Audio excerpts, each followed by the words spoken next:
Contractor John here today, and we're going to talk about speed squares.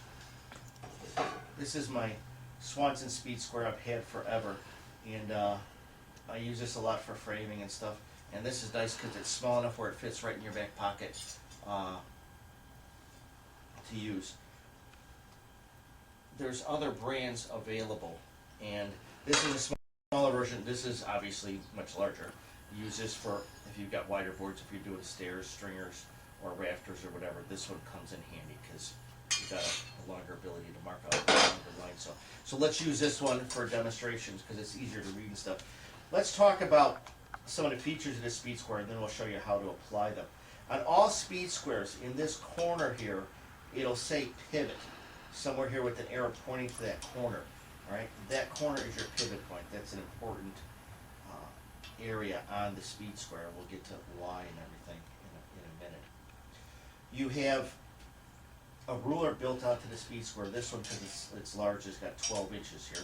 All your inches marked out. Then it's got an internal measuring scale here.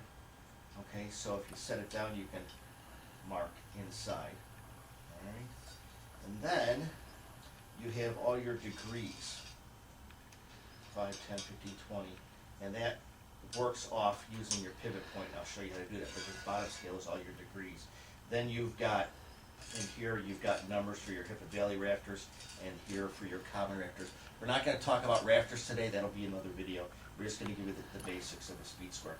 And then you've got your scribe notches in here. Now, not all speed squares have that. The Swanson doesn't have that. Their design on their speed square has been that way for decades, and they just have chosen. I don't know about their new ones. Like I said, I've got a couple of these, and none of them have the scribe notches.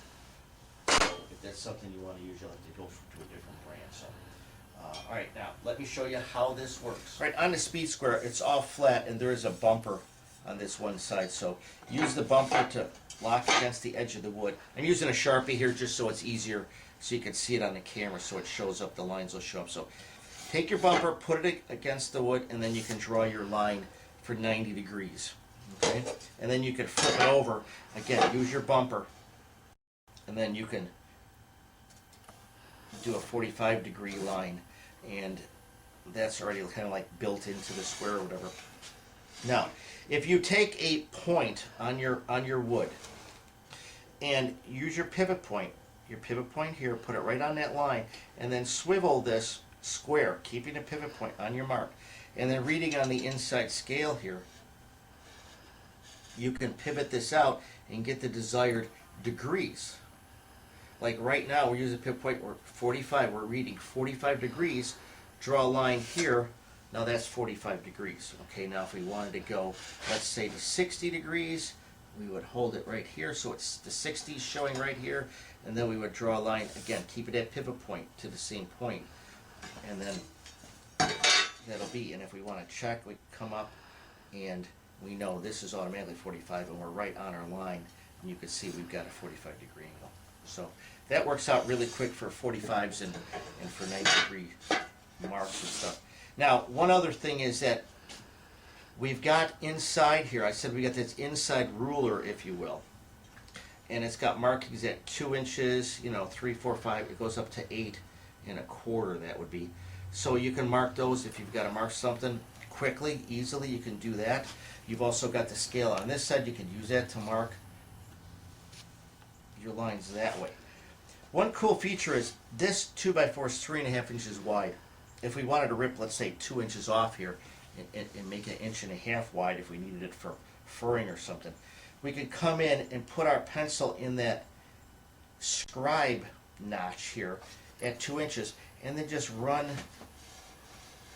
slide the speed square down, and now we've drawn a straight line 2 inches off, so we've got 1.5 inches left. That's just a really cool, handy feature if you're ripping things or whatever. So that works really, really well. It saves you time, eliminates the need to take a tape measure out, mark it, use a chalk line or straight edge or whatever. So that really comes in handy. So that's it on the basics of a speed square. I hope you learned something today.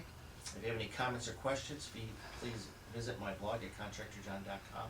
And also look for my brand new book coming out this fall, Dimension Bible for remodelers and do-it-yourselfers. Have a blessed day.